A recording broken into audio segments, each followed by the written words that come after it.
Der Gregor gibt am Ende nach und lädt weniger Leute auf die Hochzeit ein. Die Gemeinschreiberin meint, dass man länger lebt, weil man für einen jeden Scheißdreck Dankeschön sagt. Mit der Zeit wird nachher die Rosi auch noch von der Sucht angesteckt. Maja und der preußische Autotyp haben an Hubert seiner preußischen Tochter aus von Seng ein Lachgas zum Schnaufen gegeben. Und von denen ist die nachher ganz der Kämmer. Zur Strafe sagt das Hummerl, dass das Lausdirndl wieder zurück muss auf den Vogelhof. Aber Tina kann erreichen, dass sie am Ende da bei ihrer bleiben darf. An Hubert sein preußischer Türpsbangert ruckt wegen den mit der Uschi zusammen.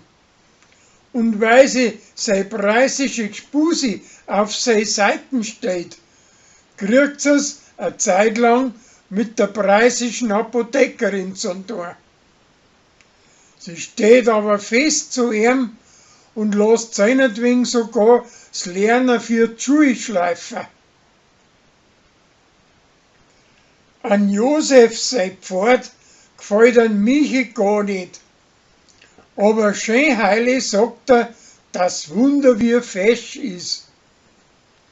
Der Josef gespannt ist aber und tratzt ihm, indem dass er's ihm schenkt. So, dass er's selber anlegen muss.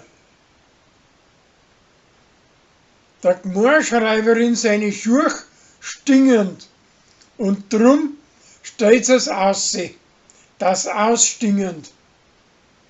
Da macht ihr der Michi nachher Luftlöcher rein und jetzt kann sie es wieder anziehen.